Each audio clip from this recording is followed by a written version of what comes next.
नमस्कार दोस्तों, स्वागत है आप सभी का अपने YouTube चैनल कमाल है यार में। और इस वक्त की बहुत बड़ी खबर निकलकर सामने आ रही है नेपाल के लिए। जी हाँ दोस्तों, नेपाल अब कृषि क्षेत्र में आधुनिक क्रांति ला रहा है और उसकी नींव भी रख दी है।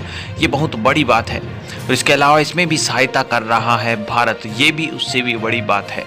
दोस्तों, नेपाल की मात्र आबादी 28 पॉइंट समथिंग मिलियन है और इतने छोटे देश में इतनी बढ़िया काम और इतनी ज़्यादा ग्रोथ से काम देखते हुए दुनिया भी हैरान है। इस न्यूज़ को भी पूरी तरह से जानेंगे हम, कृषि क्षेत्र में क्या क्या यहाँ पे नई चीज़ें आ रही हैं, उस पूरी चीज़ों को हम विस्तार से देखेंगे। तो वीडियो को अंत तक बने रहिए और अगर आप चैनल पे नए हों तो चैनल को सब्सक्राइब करके बेल आइकन दबा लीजिए ताकि आपको कल अपडेट भी सबसे पहले मिल सके। तो चलिए वीडियो को शुरू करते हैं। दोस्तों, इसी यहाँ पे साल के अंदर देखा जाए तो नेपाल ने काफ़ी ज़्यादा अपने नाम रिकॉर्ड किए हैं। उसके अलावा औद्योगिक क्रांति लाया है। नेपाल वास्तव में अपने आप में एक नाम करने लायक है। इसके अलावा पर्यटन को बहुत ज़्यादा स्तर तक सुधारा है और एयरपोर्ट्स वगैरह को भी कंडीशनिंग सही से की है ताकि एयरपोर्ट बढ़िया होंगे या फिर ट्रैवल्स की बढ़िया सुविधाएं होंगी तो सीधी सी बात है कि जो टूरिज़्म के लिए लोग आते हैं वो ज़्यादा संख्या में आएंगे। यानी कि जो फर्स्ट प्रायोरिटी है वो टूरिज़्म के लिए दी थी, लेकिन अभी कृषि क्षेत्र में भी बहुत ज़्यादा आगे की सोच रहा है नेपाल ने कृषि क्षेत्र को बढ़ाने के लिए, नेपाल ने इंपोर्ट्स को कम करने के लिए, जैसे सब्जियों का हो या फिर अनाज का हो, काफ़ी ज़्यादा हद तक नेपाल इंपोर्ट करता है बाहर के देशों से। उसमें से नेपाल भारत से सबसे ज़्यादा करता है और इस चीज़ को यहाँ पे मेंटेन करने के लिए, खुद के अंदर या फिर खुद के क्षेत्र में उगाने के लिए कृषि क्षेत्र में बहुत बड़ी यहाँ पे नींव कह सकते हैं उसे आधुनिक क्रांति की, वो रख दी गई है। दोस्तों, बताया जा रहा है कि फैक्ट्रियाँ बनेंगी, अभी उनकी नींव स्थापित हो चुकी हैं, जिसमें से लगभग 9 पॉइंट समथिंग मिलियंस डॉलर रुपए यहाँ पे भारत है वो सहायता कर रहा है। उसके अलावा नेपाल भी अपना योगदान खुद कर रहा है। तो इसी के बीच में यहाँ पे बताया जा रहा है कि ये जो कृषि फैक्ट्रियाँ हैं उसमें हाइब्रिड बीज मिलेंगे।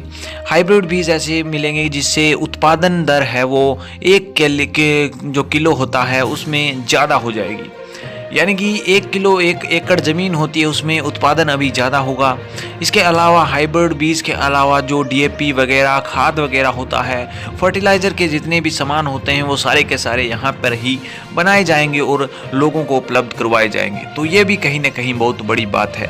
दूसरी बात, स्पेसिफिक ऐसे लोग रखे जाएंगे जो कृषि क्षेत्र में डॉक्टरेट करे हुए हैं, यानी कि कृषि डॉक्टर को रखा जाएगा जो यहाँ पे किसानों को राय देंगे, मशवरा देंगे और मोटिवेट करेंगे। इसके अलावा वो इस प्रकार की राय देंगे कि कौन सा बीज बीजने के लिए उत्तम होगा, कौन सा ठीक रहेगा नेपाल के किसानों के लिए और किस प्रकार की मशीनों की यहाँ पे व्यवस्था की जाएंगी, वो सब के बारे में चर्चा करेंगे। इसके अलावा इसको डिजिटलाइज करने के लिए यहाँ पे ऑनलाइन सिस्टम किया गया है, या फिर उसके अलावा जो कृषि क्षेत्र में औजार काम में आते हैं उन्हें भी आधुनिक कर दिया गया है ताकि किसानों को ज़्यादा मुसीबत का सामना ना पड़े। चाहे वो ट्रैक्टर हो, ट्रैक्टर के पीछे वाले इंस्ट्रूमेंट चाहे वो किसी प्रकार का हो जो कृषि क्षेत्र में काम आता हो, उन सभी की व्यवस्था यहाँ पे नेपाल में ही की जाएगी ताकि किसानों को यहाँ पे ज़्यादा उन्नत बीज के साथ, उन्नत कृषि के साथ, उन्नत सिंचाई के साथ एक बढ़िया यहाँ पे